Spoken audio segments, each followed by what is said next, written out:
Ang mga gamit na nasa loob nito ay pawang mga kayamanang hindi matatawaran ang halaga. Talagang napakagalante ng pamilyang Gu. Tutal nandito na ako. Ay hindi ako susuko sa gitna ng laban. Umuwi na kayo. Sandali. Lesiu.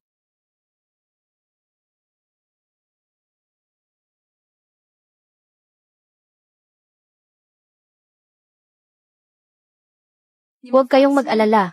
Mamaya, sinasabi ko sa inyo. Jia. Mukhang nakakatakot. Binabalaan kita. Huwag mo nang subukang manatili sa pamilyang Song. Tutal nakipagkasundo. Sa akin ang pamilyang Song. Dapat ay panindigan nyo ito hanggang huli. Ang dami mong sinasabi. Pero ang totoo ay ayaw mo lang. Mawala ang karangyaan ng pamilyang Song. Marami na akong nakitang. Mukhang perang gaya mo. Sinasabi ko sa iyo, hindi papakasalan ng anak ko, ang isang matandang babaeng gaya mo. Pakasalan. Bakit? Mali ba ang sinabi ko? Tama. Isa kang matandang babae. Kaya bakit ka papakasalan ni Kuya Jinghuay? Matandang babae. Baka hindi nyo alam na ang babaeng nasa harap nyo ay nabuhay na ng ilang daang taon. Kaya siya nakasuot ng belo ay para itago ang mga kulubot sa mukha niya at hindi makapanakot ng ibang tao. Tinatakpan ang pandama para matulungan daw ang pamilyang Song na makaiwas sa kamalasan. Tigilan mo na ang pagpapanggap. Kung talagang magaling ka, bakit ka mag-isang nakatira sa masukal na gubat? Papa, Mama, magaling kumilatis ng tao si Lolo. At hindi siya nagkakamali. Hindi natin dapat tratuhin ng ganito.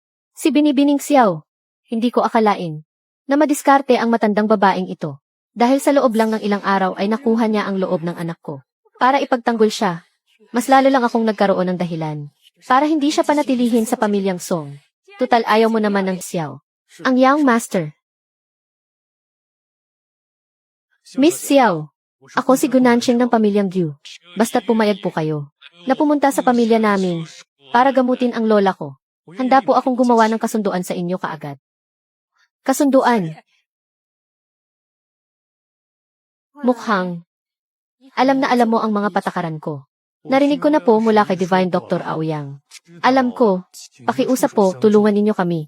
Kailangan daw ay sa taong hinihinga ng tulong. Ang mga lalaki sa pamilya ay gagawa ng isang kasunduan. Alam ko rin po, na kapag ang kasunduang ito ay napirmahan na, kailangan siyang magsilbi sa tabi ninyo sa loob ng 100 taon. Buong katapatan. Pakisabi po ninyo kay Binibining Xiao. Basta't magising lang po si Lola. Basta't pumayag lang po si Binibining Xiao. Sasama rin po ako sa inyo, para pagsilbihan si Binibining Xiao. O sa madaling salita, kaming lahat sa pamilya Gu, ay handang maging alipin at tagapagsilbi ni Binibining Xiao. Binibining Xiao, marahil ay narinig mo na ang sinabi ng kapatid ko. Ang pamilya Gu, ay nakahanda na sa lahat, basta't pumayag ka lang. Ako, si Gunancheng, ay hindi tatalikod sa usapan. Kaya pala, galing pala ito sa turo ni Ouyang Haosheng. Buhay pa pala siya. Ipinapaabot po ni Dr. Aoyang ang kanyang pagbati sa inyo. Sinabi rin po niya na maswerte siyang maturuan ninyo noon. Kaya niya narating ang lahat ng mayroon siya ngayon.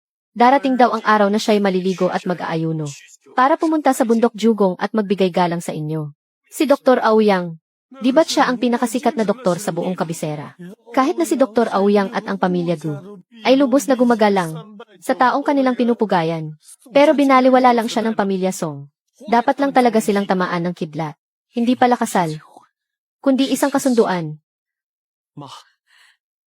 Hanggang ngayon ba, iniisip mo pa rin? Si Binibining Xiao ay nagpupumilit naman ako. Wala ka sa posisyon para makipagtawaran sa akin. Gusto ko lang mabuhay ang papa ko. Wala akong kinalaman sa pagkamatay ng tatay mo. At saka, ito pa lang ang simula ng pagkawasak ng pamilyang Song. Simula ngayon, ang pamilyang Song ay tatalikuran ng lahat ng kaibigan at malulubog sa utang. Kalokohan. Ang lahat ng ito ay isang aksidente lang. Song Kitchen, tiniis mong tamaan ng kidlat ng langit. Kapalit ng pagkadurog ng iyong kaluluwa, ginawa mo ang lahat para lang mabuhay ang pamilyang Song. Pero sayang, ang mga inapo mo ay sukdulan ang katangahan. Miss Xiao, anong ibig sabihin yan? Ang pamilyang Song ay mukhang maunlad, pero puro lang maganda sa panlabas, at bulok naman sa kaloob-looban. Sa loob ng 100 taon, Si Song Kitchen, mula sa isang taong nanumpang maging matapat sa kapwa, ay naging isang sakim at mapanlamang na negosyante.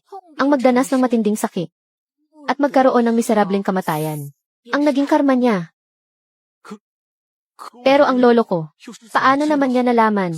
Mapapahamak ang pamilyang Song.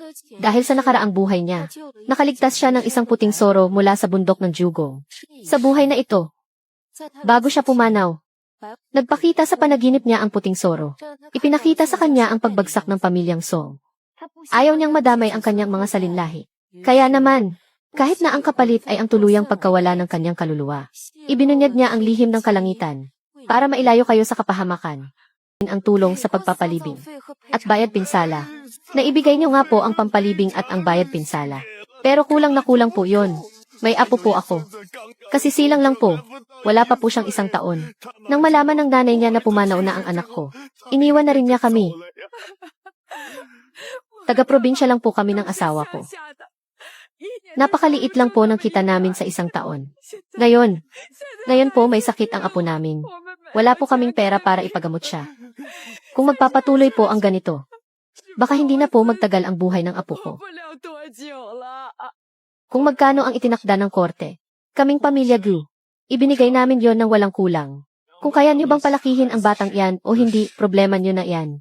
Kapag nanggulo pa kayo ulit, ipahuli ko kayo sa mukha ni Jiajia. Bali-bali lahat ng buto niya. Kahit pa magkamalay siya sa hinaharap, baka hindi na siya makabangon pa sa kama. Kung sana napigilan lang nating umalis si Binibining Xiao. Siguro, hindi sana nangyari to. Hanggang ngayon ba naman, bakit iniisip mo pa rin ang isang tagalabas? Yung babaeng yon, isa siyang manloloko. Anong tunay na galing mayroon yon? Kahit gulo pa ako, hindi ko hahayaan na ang isang babaeng tulad niya ang manggulo sa buhay mo habang buhay. Ma, bakit hanggang ngayon, ayaw mo pa ring maniwala kay Binibining Xiao? Malaki at makapangyarihan ang pamilya Song natin. Bakit ako magtitiwala sa isang tagalabas? Kahit wala na ang lolo at tatay mo. Gamit ang kapangyarihan ng pamilya Song. Sa lahat ng taon natin dito sa North Jing, ang mga koneksyon at yaman natin, kaya pa rin nating panatilihin ang pamilya Song. Kung magpapatuloy ito, hindi ba't mababang karote na ang pamilya Song? Nagkatotoo lahat. Anong nagkatotoo? Ang mga sinabi ni Miss Xiao bago siya umalis. Nagkatotoo lahat. Ang gusto ko lang ay mabuhay muli ang papa ko. Walang kinalaman sa akin ang pagkamatay ng tatay mo. At isa pa, simula pa lang ito ng pagguho ng pamilya Song. Mula sa araw na ito, tatalikuran na kayo ng inyong mga kaibigan. At malulubog kayo sa utang. Hindi mangyayari yan. Hindi mangyayari yan. Nagkataon lang ito. Nagkataon lang. Ma, kung hindi ka naniniwala sa mga sinabi ni Miss Xiao, bahala ka. Pero pati ba naman sa sinabi ni Lolo, hindi ka rin maniniwala. Ang ating ninuno ay nakatira sa bundok Jugong. Ang tawag sa kanya ng mga nakakakilala sa kanya ay Miss Xiao. Ayon sa alamat, isinilang siya noong simula pa lang ng mundo. Kaya niyang bigyan ng laman ang mga buto. Kaya niyang magpasya sa buhay at kamatayan at baguhin ang itinakda ng tadhana. Basta't mahanap lang natin siya at mahingi ang tulong niya. Ang pamilya nating Song. Tiyak na malalampasan natin ang krisis na ito. Ma, pupuntahan ko na si Miss Xiao para magmakaawa. Pabalikin mo na siya. Hindi ako hihingi ng tawad sa kanya. Ma, tama na. Sa negosyo, may panalo at may talo. Normal lang yan. Isa pa, tayong pamilya Song. Hindi na bago sa atin ang dumaan sa matinding pagsubok. Pero tinitiis natin, at nalalagpasan ang lahat.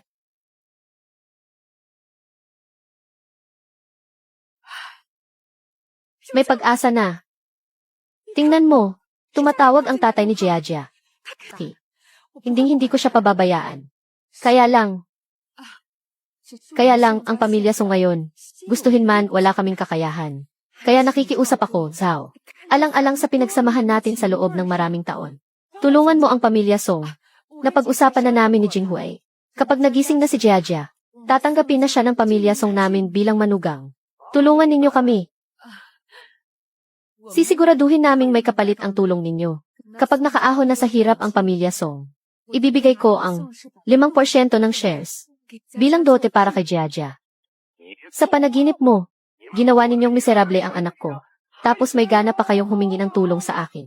Sinasabi ko sa inyo, kahit na ako pa ang bumuhay sa anak ko habang buhay, hindi ko hahayaan ang pamilya Song na muling wasakin ang buhay niya.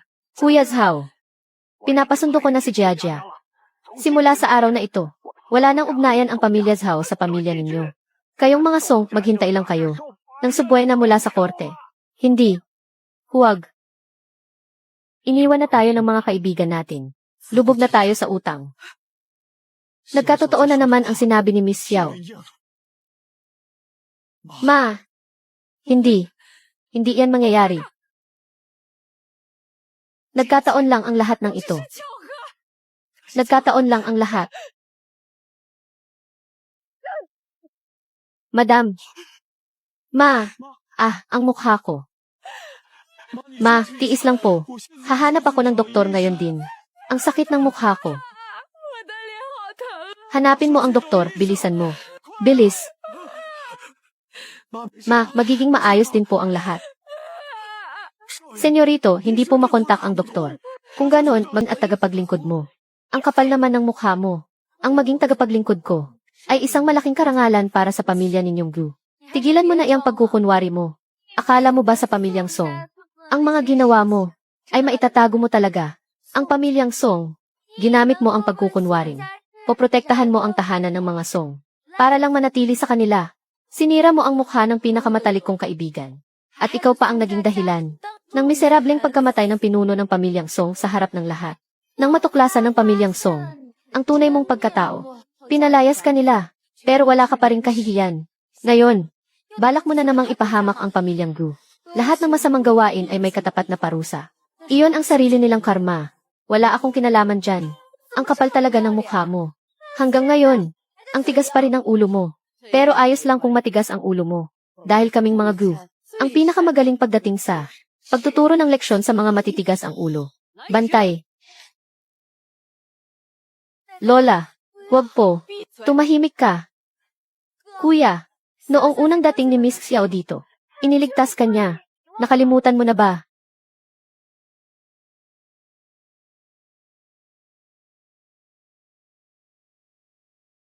Senor. Tay. Kasalanan ko po ang lahat. Ako po ang may kasalanan sa inyo. Sa pamilya Song, ako po ang tapusin sa ama ni Jinghuai. Kung nakinig lang po sana ako sa inyo, at naging mabuti kay Miss Xiao.